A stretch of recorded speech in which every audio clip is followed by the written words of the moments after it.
Boa tarde, pessoal.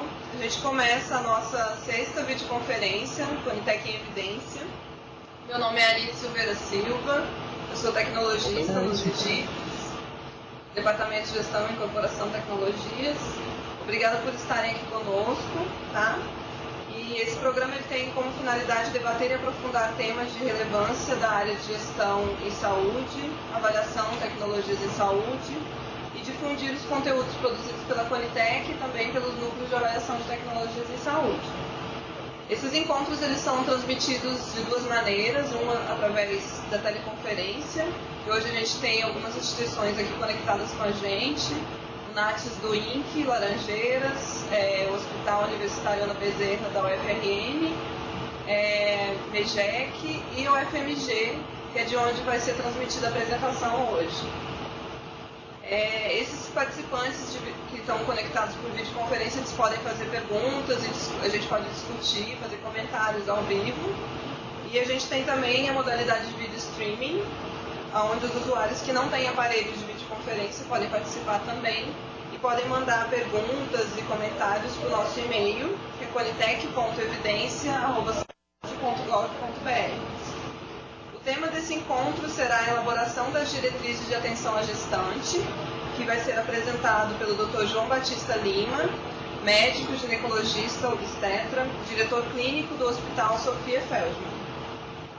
O tempo previsto de exposição são 40 minutos e no final dessa exposição a gente tem uns 20 minutos para perguntas e discussão sobre o tema.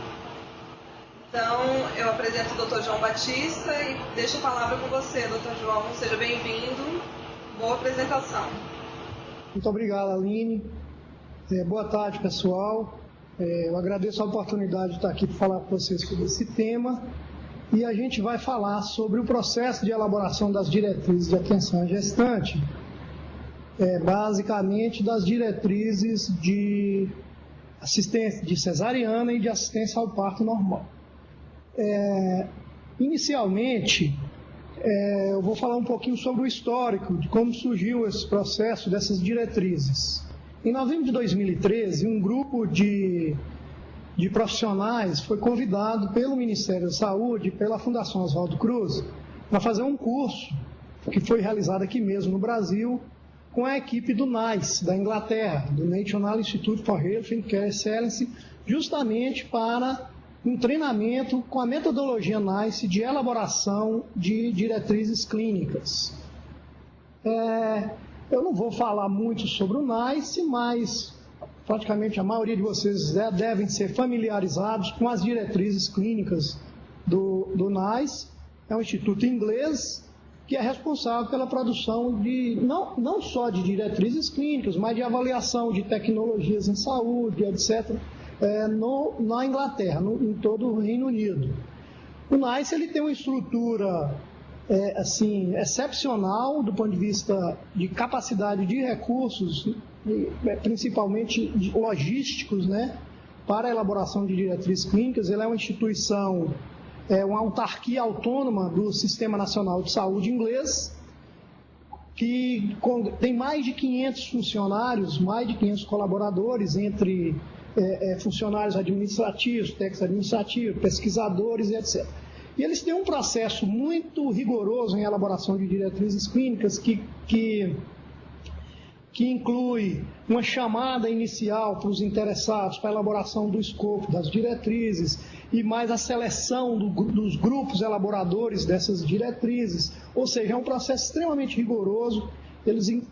A produção de uma diretriz, dependendo logicamente da diretriz, dura em torno de 1 ano e meio para produzir uma diretriz. Então nós fizemos esse curso, eu participei desse curso aqui no Brasil, com mais um conjunto de colegas brasileiros de outros estados do Brasil que participou desse curso. E após esse curso, quase que foi como um dever de casa para esse grupo, ou para o próprio Ministério da Saúde, elaborar algumas diretrizes clínicas. Do ponto de vista de prioridades, foram definidas a elaboração de 2 diretrizes clínicas, uma de cesariana e outra de parto normal. E esse grupo também que fez esse curso, também, aí a gente poderia dizer que teria um viés, que a grande maioria das pessoas que participaram desse curso eram pessoas ligadas à área realmente de perinatologia, ou seja, de obstetrícia e de neonatologia.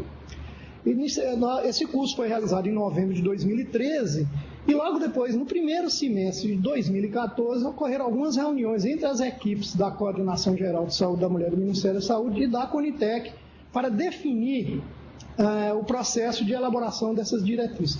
Inicialmente, havia o interesse do próprio grupo e de pessoas da Fiocruz que que o Brasil construísse um instituto parecido, ou pelo menos iniciasse um embrião de construir algo parecido com o NICE na Inglaterra. Mas, logicamente, já existe dentro do Ministério da Saúde uma estrutura já com alguma expertise nessa área de elaboração, de avaliação de tecnologias em saúde, de incorporação e elaboração de diretrizes, que é a Conitec. Vocês estão vendo aí que é a Comissão Nacional de Incorporação de Tecnologias no SUS. Diante disso, as equipes da coordenação geral, eu fui convidado a participar, porque na época eu era consultor da Coordenação Geral de Saúde da Mulher. Como a Aline disse, eu sou médico, ginecologista obstetra, sou diretor clínico do Hospital Sofia Feldman, e a gente já vinha trabalhando com esses assuntos já há algum tempo. Eu fui convidado, na época, como eu já era consultor da Coordenação Geral de Saúde da Mulher, para participar dessas reuniões junto com as equipes da Conitec para definir a metodologia. Nessas reuniões, decidiu-se pela metodologia de adaptação para a elaboração das diretrizes. Mais para frente eu vou falar um pouco sobre a metodologia de adaptação. E depois disso foram definidos os grupos elaboradores para a elaboração das duas diretrizes de cesariana e de parto normal, que eles foram convidados pela Coordenação Geral de Saúde da Mulher para compor, profissionais que foram convidados para compor esses grupos para a elaboração das diretrizes. Depois disso, aí é um processo um pouco diferente do que ocorre no NICE, por causa de questão de tempo e também de estrutura. A Coordenação Geral de Saúde da Mulher resolveu, ao invés de fazer um chamamento público, como é o que acontece na Inglaterra, para os interessados participarem na elaboração do escopo, a Coordenação Geral de Saúde da Mulher, ela fez um convite a várias entidades e outros indivíduos que poderiam estar interessados na elaboração dessas diretrizes para formar um conselho consultivo e para elaborar inicialmente o escopo das diretrizes. E ocorreu uma primeira oficina em julho de 2014, justamente para a definição dos escopos. Então, nessa oficina foram definidos os escopos da diretriz de cesariana e da diretriz de assistência ao parto normal. E eu vou falar um pouco do escopo dessas diretrizes. Isso está todo nos documentos das diretrizes, nas duas. Quem tiver acesso a elas no site da Conitec pode conferir o escopo. Mas, da cesariana, por exemplo, foi avaliar e sintetizar a informação científica em relação às práticas mais comuns na atenção à cesariana programada, de modo a fornecer subsídios e orientação a todos os envolvidos no cuidado, no intuito de promover e proteger a saúde e o bem-estar da mulher e da criança. É importante que toda diretriz ela tenha um escopo, ela tem que estar claro para que ela serve, qual o objetivo daquela diretriz, para quem que ela se destina, quais são os usuários, ou seja, isso é fundamental para que uma diretriz ela consiga ter credibilidade e tenha mais chance de ser implantadas nos locais de serviço. No escopo e na elaboração do escopo, principalmente, são as perguntas clínicas, aquelas questões clínicas que são realizadas que vão nortear a busca na literatura para responder, logicamente, do ponto de vista científico, essas questões clínicas norteadoras.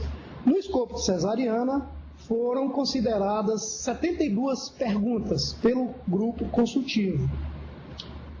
E na cesariana foram definidos como público-alvo também as mulheres, gestantes ou não, seus parceiros, população em geral, e os profissionais de saúde que assistem o nascimento, como os obstetras, enfermeiros, e obstetrizes, pediatras, anestesistas, dentre outros.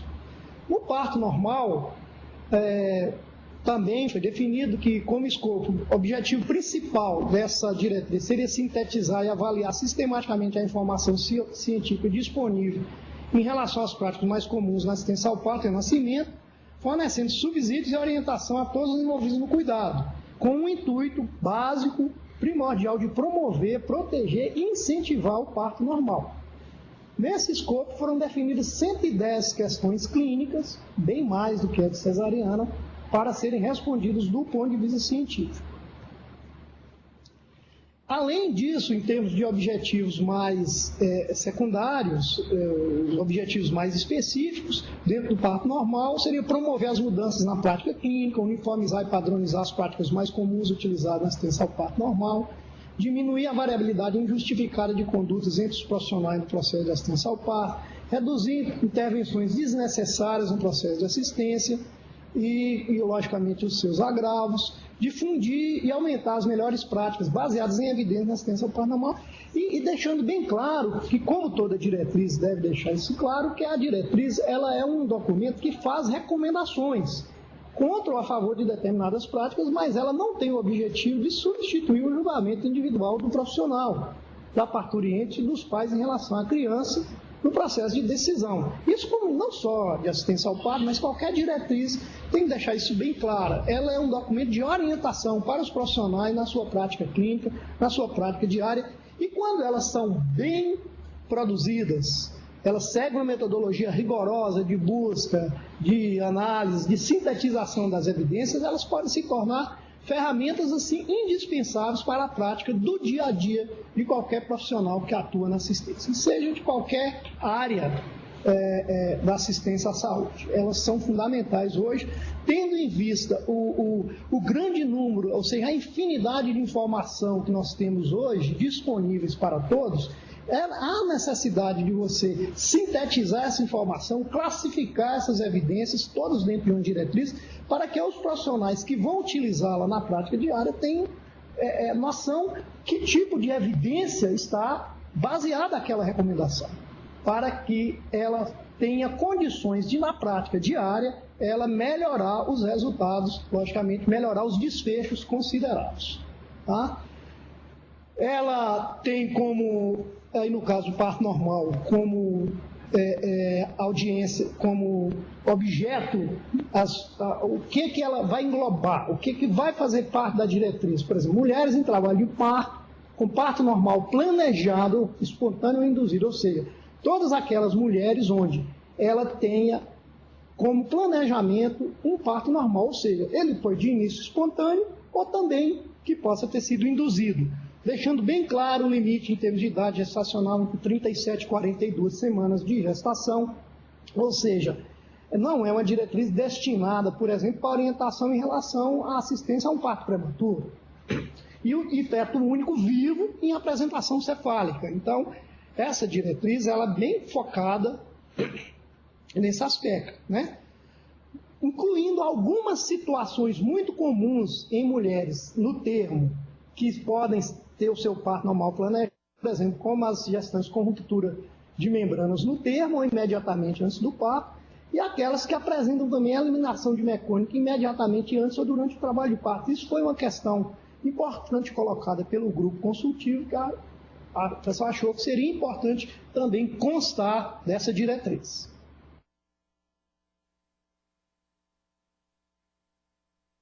E as complicações mais comuns que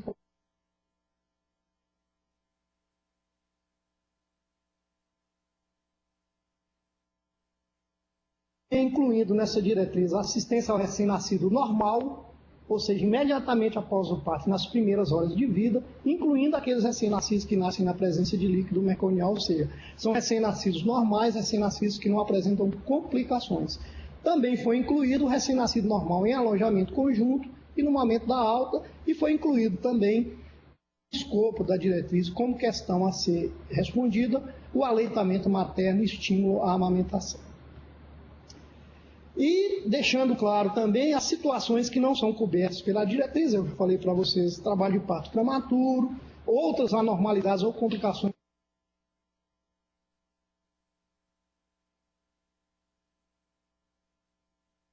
etc. Isso também não faz parte do escopo da diretriz, embora as mulheres em trabalho de parto induzido possam estar incluídas nessa diretriz, mas os métodos e técnicas de indução do parto também não estão incluídos na diretriz, também técnicas de parto vaginal operatório ou cesariana e outras situações especiais que requerem outras formas de manejo, por exemplo, tais como infecções, por exemplo, HIV, herpes, streptococo, qualquer outro, e também tratamento da hemorragia pós-parto, também não foi incluído nessa diretriz.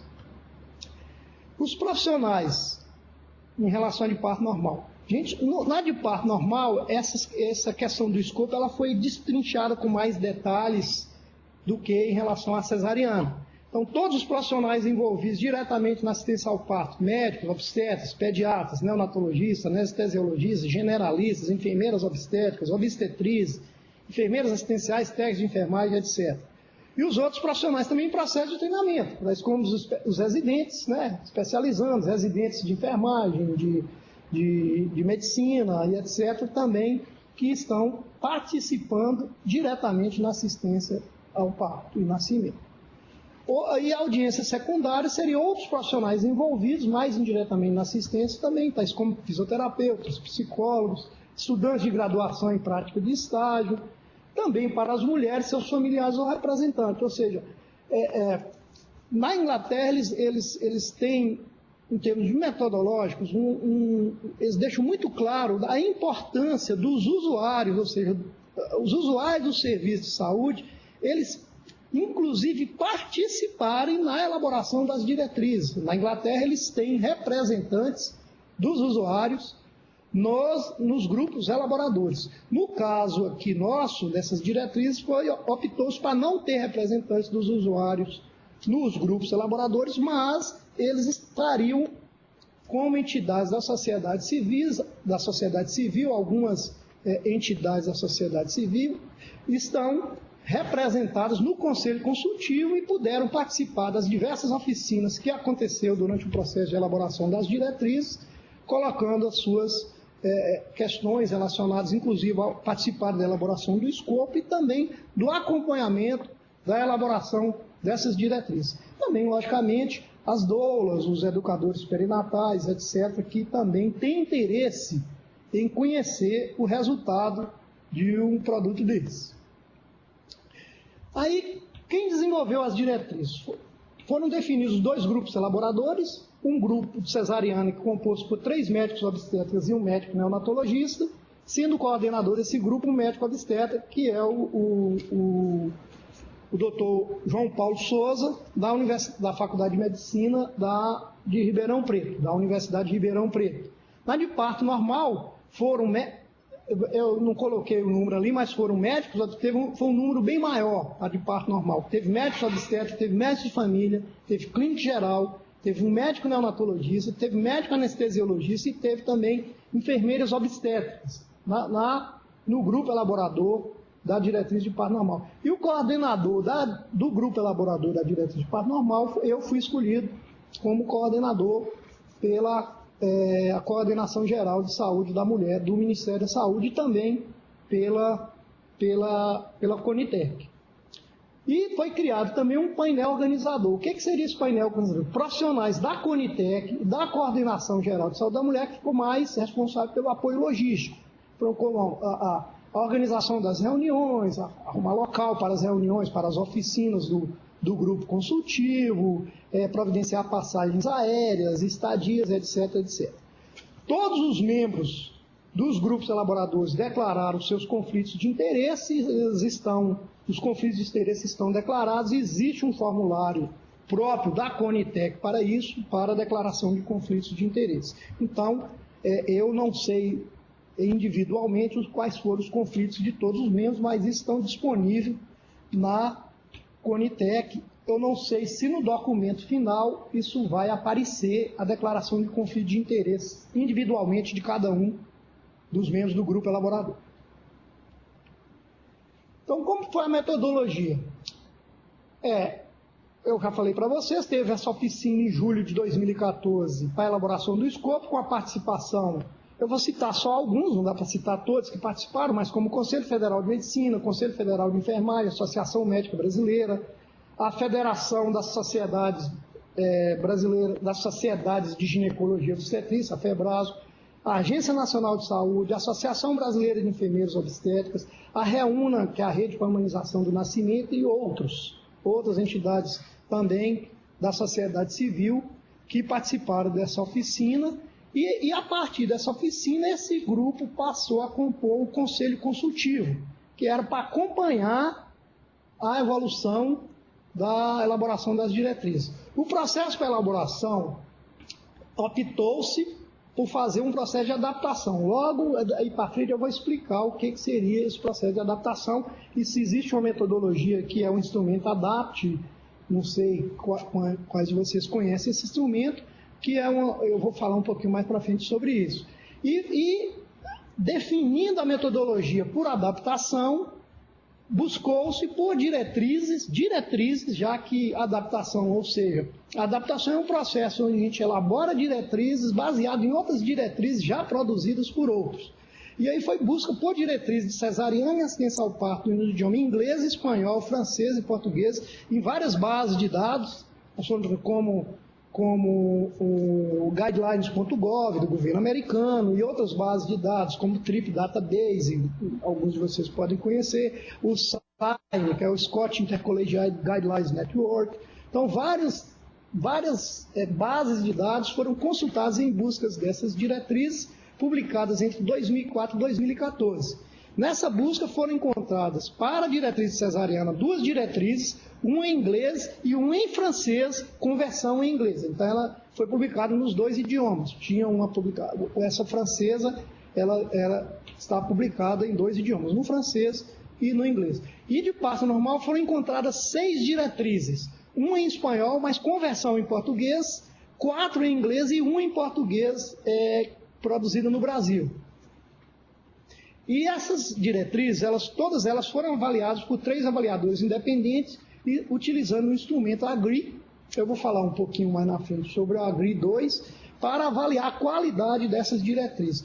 Importante que o instrumento AGRI é um instrumento utilizado para avaliar a qualidade metodológica das diretrizes. Ele não avalia o conteúdo das diretrizes, o conteúdo técnico dessas diretrizes, apenas a metodologia, como essas diretrizes foram elaboradas, e se são diretrizes que, dependendo da sua metodologia, elas podem ser confiáveis do ponto de vista técnico. Então, e aí falando de adaptação de diretrizes, o que é isso? Então, é uma abordagem sistemática para o endosso ou modificação de uma diretriz produzida em um contexto cultural e organizacional para aplicação em outro diferente. Então, por que adaptar? Tem vários motivos, mas é uma alternativa para não ter que começar tudo de novo. Há uma diretriz que já foi produzida em outro local, que usou uma metodologia rigorosa de avaliação, de busca sistemática da literatura, de avaliação dessa evidência e sintetização, ou seja, avaliação e classificação dessa evidência, sintetização dessa evidência. Uma diretriz desse tipo, ela pode muito bem servir como fonte de adaptação para ser aplicada em outro local, porque você economiza tempo e recursos. Então, a gente reduz esforços de duplicação, de fazer de novo aquilo que alguém já fez. Ou seja, por exemplo, o que gasta mais tempo em todo esse processo é justamente a busca da evidência e a análise, a sintetização dessa evidência. Isso leva um tempo considerável. Se alguém já fez isso, por que não aproveitar esse esforço que já foi realizado por outros para poder adaptar para a nossa realidade? Ou seja, é por isso que permite a participação e considerar essa diretriz como que ela poderia ser aplicada, logicamente, no nível local, em outro ambiente diferente, em outra situação.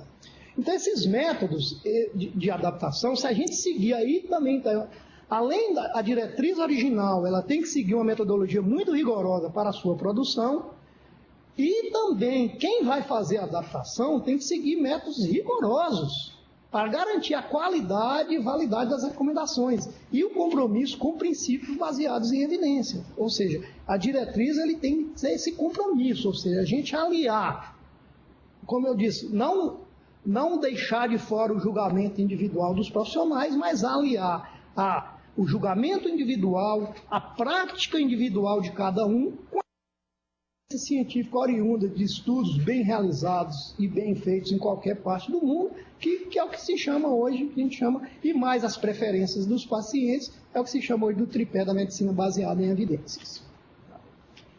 E tem uma ferramenta, tem o ADAPT, ele produziu esse toolkit em inglês, que são as ferramentas para adaptação de diretrizes clínicas, que foi traduzido pelo português, por um grupo principalmente ligado lá ao grupo do Hospital Nacional, o Hospital Conceição, que é um hospital que pertence ao Ministério da Saúde, em Porto Alegre, e os autores da tradução. Então, nós utilizamos essa metodologia, que é a metodologia ADAPT, para fazer essa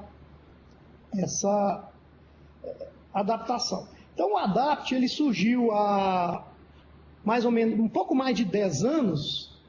Era um grupo que surgiu com profissionais do Canadá, da Holanda, que criou-se um grupo justamente para estudar metodologias de adaptação de diretrizes.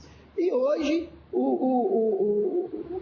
esse grupo era um grupo independente e hoje está fazendo parte do GIN, que é o Guidelines International Network. Então, passou-se a compor um grupo de trabalho de adaptação do Guidelines International Network hoje. A partir de 2013, se não me engano, 2014, eles passaram a fazer parte do GIN. Então, quem entrar lá no site do GIN, que é o Guidelines International Network, vai ter lá uma página que é o grupo de trabalho de adaptação de diretrizes. Vai encontrar isso lá. Então, o processo ADAPT, ele envolve várias fases. A primeira fase, que é a fase de configuração, que é preparar o processo, foi o que nós fizemos no primeiro semestre de 2014. Tá? Depois nós fomos para a fase de adaptação, que também foi nesse período aí, já entrou um pouco no segundo semestre de 2014, a partir da oficina para a elaboração do escopo, que foram definidas as questões de saúde. Depois foram buscadas e rastreadas essas diretrizes foram avaliadas e houve uma decisão do que fazer e selecionar, e elaborou o relatório final. Nós seguimos todo esse processo do ADAPT para a elaboração dessas diretrizes, certo? E nós vamos falar aqui para frente. Aqui tem um slide deles, seguindo esse ciclo todo, quando você identificar a área, estabelecer um grupo para avaliação, estabelecer a diretriz e o processo de avaliação, pesquisar e recuperar essas diretrizes, avaliar a diretriz, adotar ou adaptar para uso local, buscar revisão externa, finalizar a diretriz, obter aprovação oficial e agendar a revisão e revisar a diretriz local. E para avaliar as diretrizes, nós utilizamos o instrumento AGRI, que em 2013 também completou 10 anos, que é o AGRI 2, que é um instrumento que avalia 6 domínios de uma diretriz. Aí tem vários domínios, como o rigor metodológico da elaboração da diretriz, se essa diretriz tem um escopo claro, a questão da independência editorial é um dos domínios, ou seja, se não há interesses comerciais envolvidos na elaboração dessa diretriz, ou seja, como interesses da indústria de equipamentos, indústria farmacêutica, etc. Se os órgãos elaboradores, qual foi o interesse dos órgãos elaboradores, se eles interferiram ou não no processo de elaboração. No caso aqui, a Conitec e a Coordenação Geral de Saúde da Mulher, que foram os órgãos financiadores para a elaboração desses documentos, se eles interferiram na elaboração do escopo e também na formulação das recomendações. Isso é um dado muito importante, que o grupo elaborador da diretriz e o conselho consultivo, ele tem que ter independência editorial. Então, ou seja, mesmo que seja financiado por qualquer instituição pública ou privada, eles não podem influenciar no resultado final e nas recomendações da diretriz. E aqui só mostrando essa documento de 2009, que ele foi atualizado em 2013, mas não mudou nada no conteúdo dele, foi apenas para comemorar os 10 anos do AGRI, que é esse instrumento de avaliação de diretrizes clínicas. Nessa metodologia de avaliação, as diretrizes que obtiveram a melhor avaliação, na realidade foram as únicas duas que foram encontradas assim, com a metodologia mais rigorosa, que foi uma diretriz do NICE, que é o National Institute for Clinical Excellence, da Inglaterra, sobre cesariana, que foi publicada em 2011, mas que havia sido atualizada em 2013. E uma outra diretriz do Colégio Francês de Ginecologia e Obstetrícia, que era uma diretriz voltada só para parto em mulheres com cesariana prévia. Como fez parte do escopo da diretriz de cesariana o manejo de mulheres com cesariana prévia, ou seja, como seria o parto em mulheres com cesariana prévia, isso fez parte da diretriz. Essa diretriz também foi incluída no processo de adaptação. Na diretriz de parto normal, foram, das 6 diretrizes encontradas, 4 foram escolhidas, 2 foram excluídas porque elas obtiveram menos de 50% no score geral de avaliação de qualidade. Então, o critério inicial foi esse. Quem teve menos de 50% do score, nós somos até bem, como é que se diz, light nessa história, que outros grupos definem até 70%, outros 80%, como seria, por exemplo, o critério para você passar alguém de ano na escola ou não. Mas nós definimos como 50%, porque para não ficar muito rigoroso, e às vezes as outras diretrizes poderiam ter algum conteúdo importante que poderia responder a algumas questões que foram colocadas no nosso escopo. Então, nós tivemos esse cuidado e colocamos 50% como critério máximo de avaliação. Aquelas que obtiveram o critério mínimo, lógico, aquelas que obtiveram menos de 50%, elas foram excluídas e nem o conteúdo delas foi avaliado, porque do ponto de vista metodológico, elas não serviriam para adaptação. Foram 4 diretrizes, essa aqui, a primeira diretriz que está em vermelho, a primeira vez que ela foi avaliada era a diretriz que tinha sido publicada em 2007, mas no final, em dezembro de 2014, ela foi atualizada. Aí essa diretriz, por ser a melhor avaliada de todas, ela passou a ser a fonte principal de adaptação, que é a diretriz inglesa de assistência ao parto normal, publicada em 2014. A diretriz inicial tinha 332 páginas, essa de 2014 tem mais de 800 páginas. Ou seja, é mais do que um tratado de obstetrícia, mas só para assistência ao parto normal. Então, mostrando assim o rigor do processo metodológico de elaboração de diretrizes. Uma outra diretriz muito importante também com a diretriz espanhola, com uma versão em portuguesa que foi utilizada como fonte, tá? E essa diretriz ela foi elaborada através de um processo de adaptação, tendo como fonte principal a diretriz inglesa.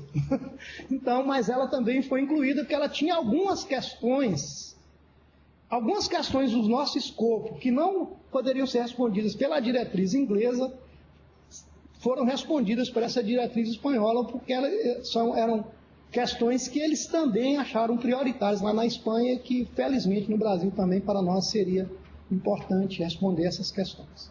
E mais outras 2 diretrizes, todas elas publicadas em inglês, uma belga, mas com publicação em inglês, e a outra de uma ONG americana que produz diretrizes clínicas, que é o Institute for Clinical Systems Improvement. Então, a decisão, tanto nos conselhos do grupo elaborador como do conselho consultivo, foi de usar a diretriz inglesa como fonte principal de adaptação e qualquer das questões contidas no nosso escopo que não fosse respondida pela diretriz inglesa, a gente iria por ordem de ranking na avaliação geral, consultar as outras diretrizes para saber. Então, a diretriz inglesa foi a primeira no ranking, depois foi a espanhola, depois essa belga e depois essa americana do ICSI. Então, nós seguimos essa ordem no ranking de avaliação para encontrar resposta para alguma questão clínica que a diretriz inglesa não fosse capaz ou não foi capaz de responder. Para a avaliação, síntese e classificação das evidências, na diretriz cesariana foi utilizada essa classificação inglesa, da diretriz inglesa, seguiu a mesma coisa, e foi incluída também essa classificação da diretriz francesa para aquelas questões que foram respondidas por essa diretriz. Tá? Para a diretriz de parto normal foi utilizada embora a diretriz de 2007 usou essa classificação, aquilo que foi atualizado na diretriz de 2014, eles usaram a classificação grade. Eu não sei se vocês já ouviram falar, mas muita gente aí já deve ter familiaridade com a classificação grade, que é uma classificação que já está sendo usada praticamente por todas as instituições que produzem diretrizes clínicas, usar a classificação grade para a classificação de diretrizes clínicas, que é um pouco diferente dessa aí. Nós optamos, porque no Brasil a classificação grade ainda não é muito, talvez agora já seja mais, as pessoas não têm muita familiaridade com ela, nós resolvemos usar só essa classificação da diretriz de 2007 dos níveis de evidência. Então, estou lá naquele processo. Então, das evidências às recomendações, ou seja, o que foi? Só um minutinho, porque a gente não está conseguindo visualizar a sua apresentação, não. Ela caiu. Sumiu. Ih, não sei como é que faz isso, não. O pessoal tá aí? Tá? O pessoal do TI? Pessoal Apareceu? do TI? Não. Não. Ai. Quem não está conseguindo visualizar? A gente aqui. Todo mundo. Ninguém. Todo mundo? Mas vocês pra todo estavam mundo. visualizando antes? Tá. A UFAM também não. Ixi. Eu só vim aqui falar. Foi a transmissão daí. Ouvindo, estávamos ouvindo, vendo não. É mesmo? Eu estou falando esse tempo todo, vocês não estavam vendo? Não, tem uns 20 segundinhos Que só. pena. Não. Tem pouco Tá. tempo. Ouvindo. Estava vendo até o último slide da classificação das evidências, depois subiu.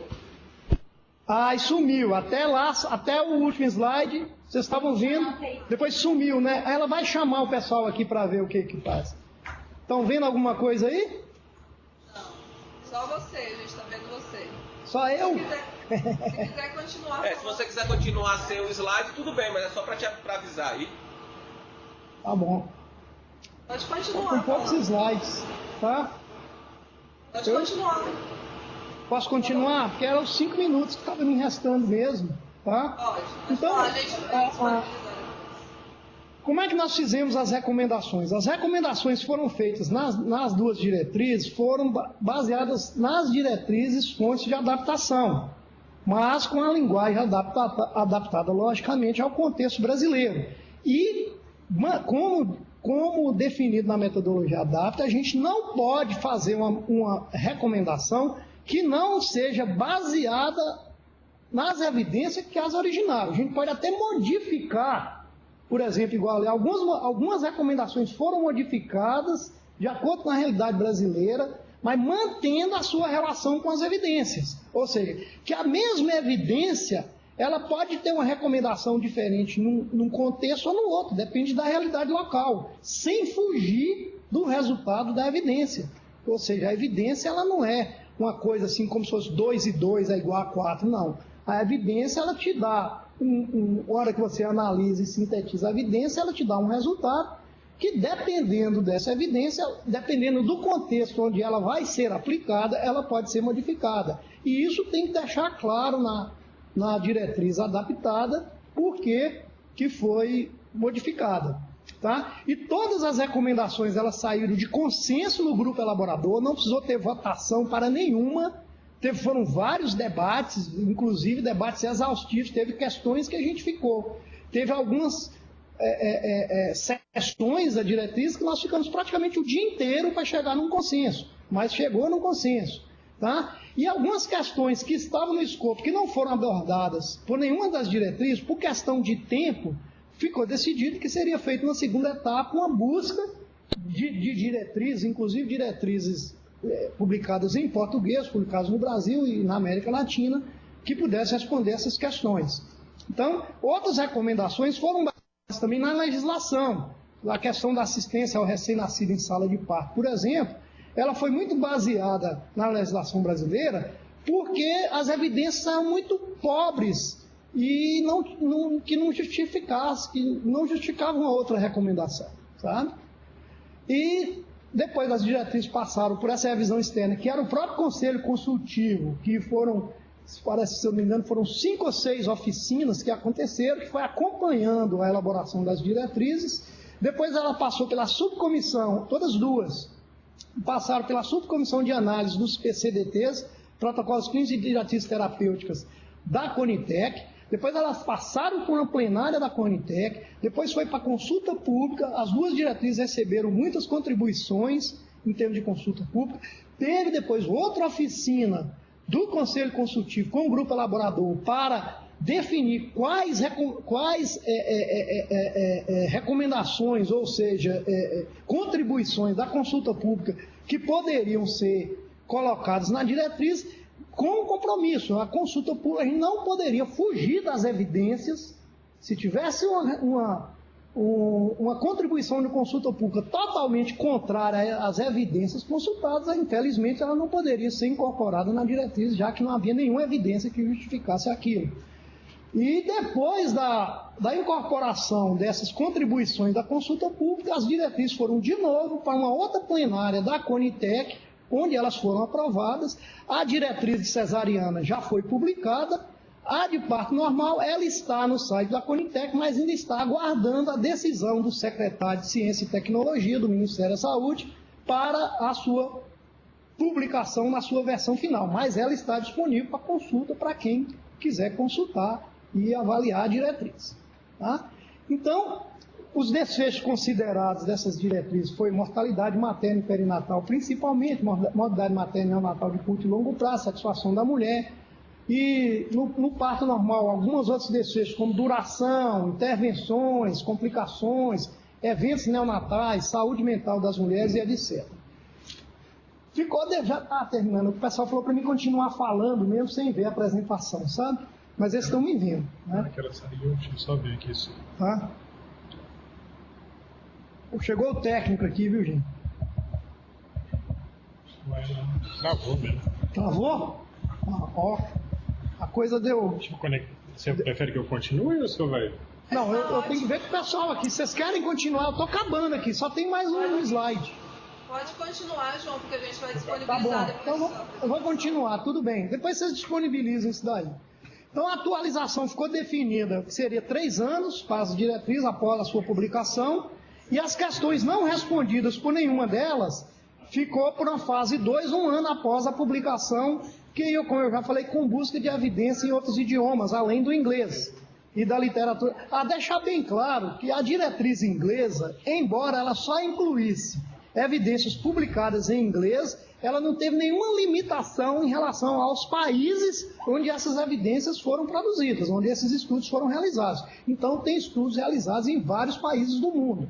Tá? Eu acredito que isso não é uma limitação, mas ela não é tão importante, que a gente sabe que hoje mais de 80% da produção científica e tecnológica do planeta é produzido no idioma inglês. Então, eu acredito que isso, embora não seja o ideal, mas não deve ter limitado demais a qualidade, não.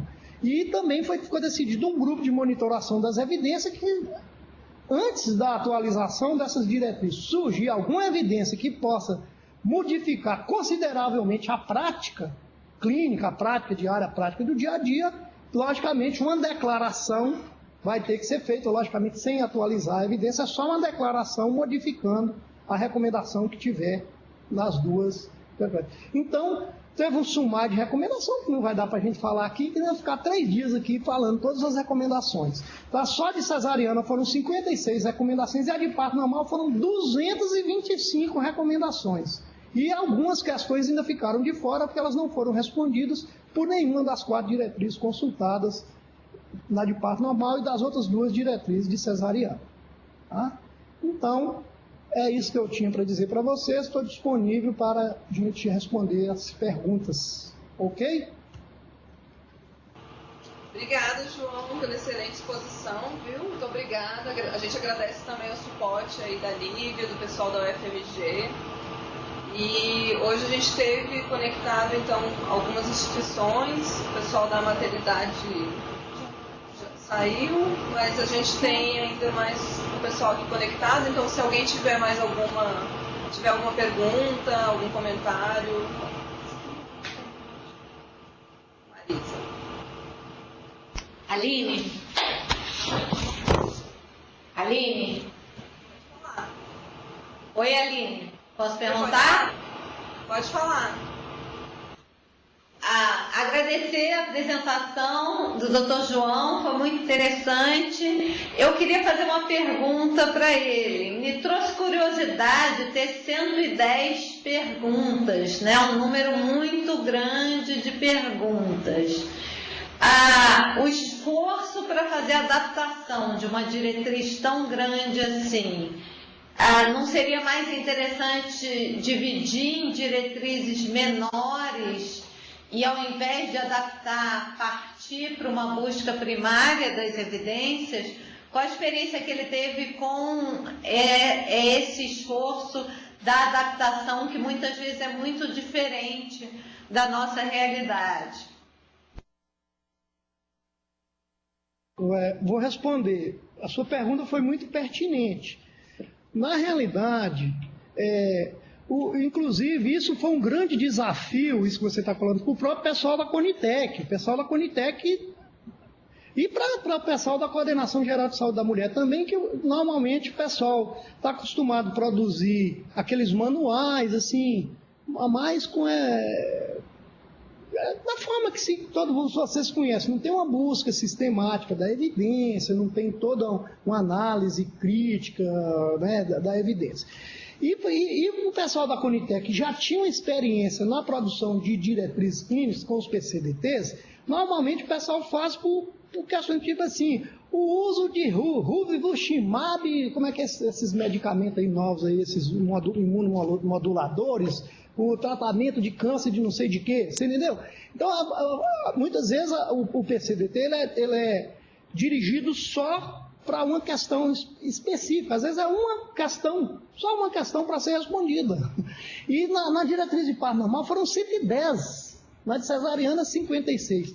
Mas como grande parte dessas questões elas puderam ser respondidas nas diretrizes que nós utilizamos como fonte de adaptação, logicamente que isso reduziu o esforço de busca, que todo esse esforço foi feito pelo pessoal lá da Inglaterra, mas eles têm lá uma baita de uma estrutura para fazer isso, com bibliotecários. Lá, por exemplo, quem faz toda a busca da literatura são os profissionais, são os bibliotecários. Eles que fazem a busca da literatura e fazem o resumo da literatura. Então, a única coisa que eles entregam para o grupo elaborador é o resumo dos estudos. Aquela que vem lá, já vem no artigo o resumo. Eles fazem a busca, que eles definem as palavras-chave, né, para fazer a busca na literatura. Depois que eles fazem a busca, eles entregam aquilo para o grupo elaborador fazer a análise e a sintetização. Ou seja, então, é um esforço, mas eles têm uma equipe para isso, coisa que, infelizmente, nós não temos ainda profissional. Por isso que a importância de você já utilizar uma diretriz que já passou por todo esse esforço hercúleo de busca e sintetização das evidências e analisar se a evidência, se a mesma análise que eles fizeram, a mesma conclusão que eles chegaram, também a gente poderia, já que todas as evidências, o resumo delas é bem...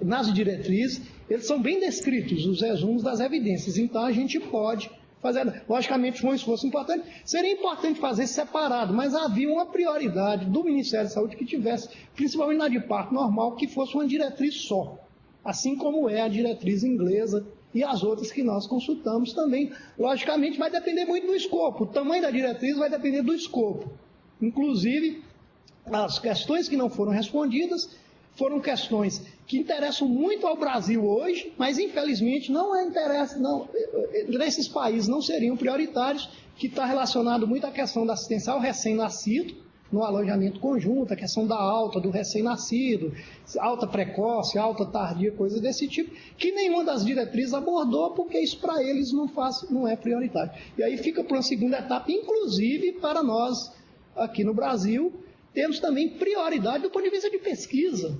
Ou seja, se nós temos questões importantes que não é importante para onde a ciência é produzida, nós é que temos que produzir essa ciência. Nós é que temos que buscar e responder dentro da nossa realidade, que infelizmente nós não temos, né? Mas é uma coisa importante, inclusive para os órgãos financiadores de pesquisa, definir o que é a prioridade e onde vai gastar o dinheiro do povo. Batista, a gente teve conosco aqui na videoconferência a MEGEC, a uma maternidade que estava conosco. Eu queria fazer uma provocação, que hoje eles estão mais presentes hoje, né, porque é um tema que eu acredito que seja de relevância para eles enquanto maternidade.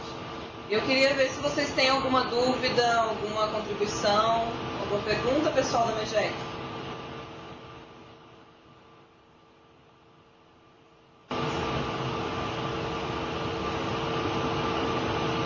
Bom, a gente recebeu uma pergunta aqui pelo e-mail.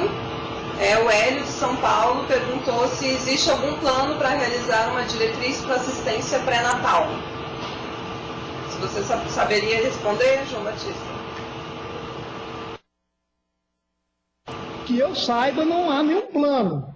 Agora a gente tem que ver como que estão os planejamentos no Ministério da Saúde, tanto na Coordenação Geral de Saúde da Mulher, junto com a Conitec em relação a isso. Como eu não estou mais como consultor do Ministério da Saúde, então eu não sei se há. Eu acredito que não há, porque a gente não está como consultor, mas a gente tem contato com o pessoal ainda e a gente sabe que não tem um plano. Que eu acho também que seria, na minha opinião, do ponto de vista da obstetrícia, uma próxima diretriz utilizando essa mesma metodologia. Eu acho que há necessidade disso sim, de assistência pré-natal.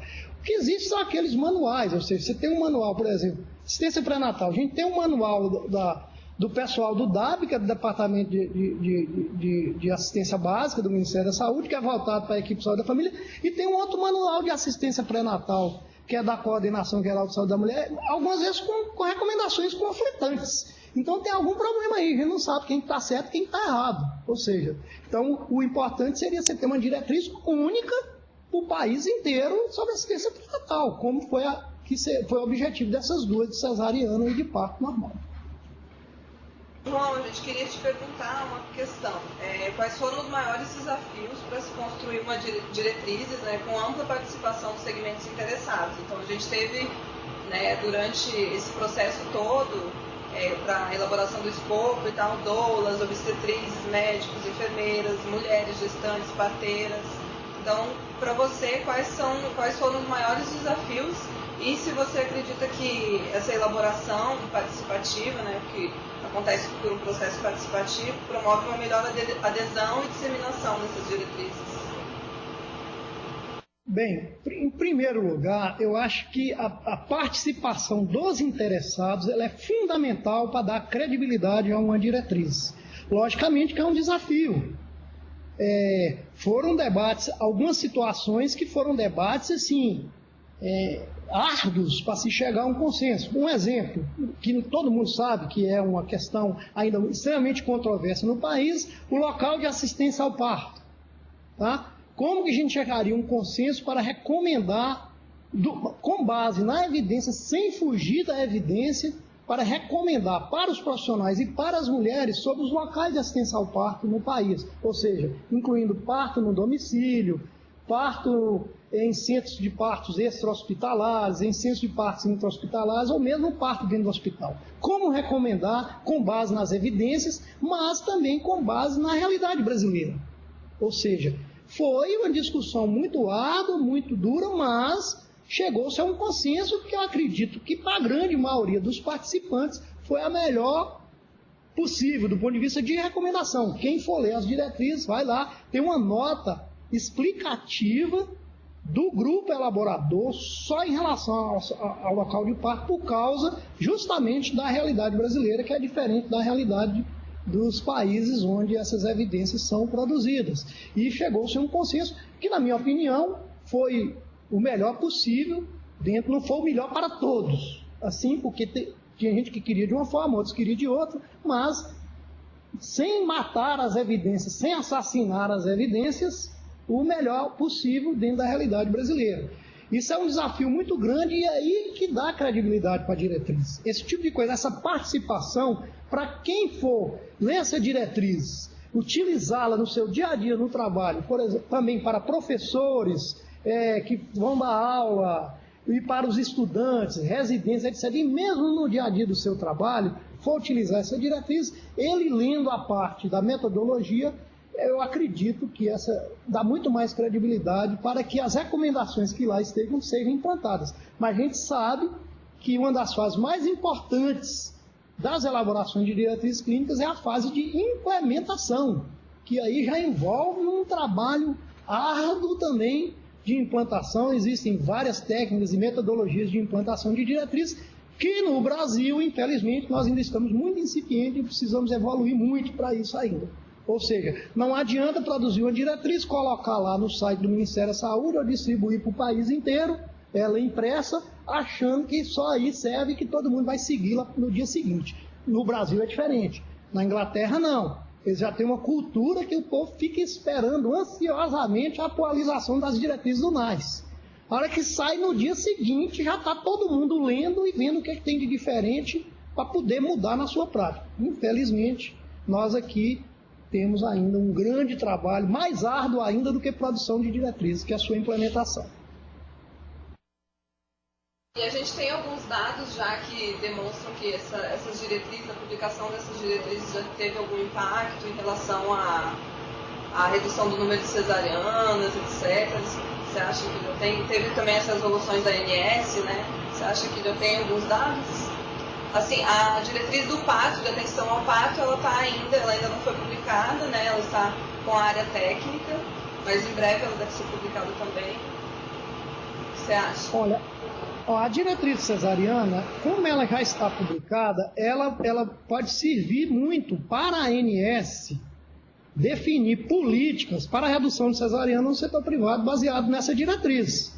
Porque uma das questões que a ANS colocava é que eles não tinham como regular, bem como a agência reguladora do setor privado de saúde no Brasil, eles não tinham muito como regular a questão da cesariana, porque não tinha uma diretriz para os auditores, por exemplo, dos planos de saúde, se basearem para saber se aquela cesariana foi ou não foi bem indicada.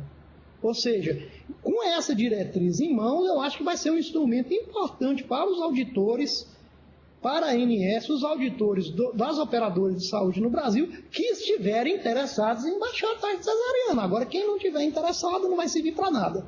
Tá? Agora, quem tiver, ela pode ser um instrumento adicional para definir critérios, inclusive, se for o caso, questão de pagamento, critérios, por exemplo, que as operadoras de saúde podem utilizar baseada em aplicação da medicina baseada em evidência. Quando você for definir, por exemplo, formas de pagamento baseada em performance, ao invés de baseada no procedimento, que é uma coisa que o setor privado de saúde no Brasil tem discutido, aliás, no mundo inteiro, o povo tem discutido de mudar, em vez do pagamento por procedimentos, os médicos e os prestadores de serviços privados de saúde forem remunerados pela sua performance. Aí, nesse caso, uma diretriz desse tipo vai ser de grande valia. Eu acredito que pode ter um impacto interessante mais para frente no sentido, e quando elas forem atualizadas periodicamente de acordo com o planejado. Batista, muito obrigada, viu, por todos os esclarecimentos, obrigada pela tua exposição, que foi ótima. E para a gente verificar a importância desse tema, né? Essa é a 6ª videoconferência, nós estamos no 3º mês e hoje foi a videoconferência que a gente mais teve acessos através do streaming. Foram 260 acessos no total. Teve um acesso do Peru, um acesso do Paraguai e 2 acessos dos Estados Unidos também.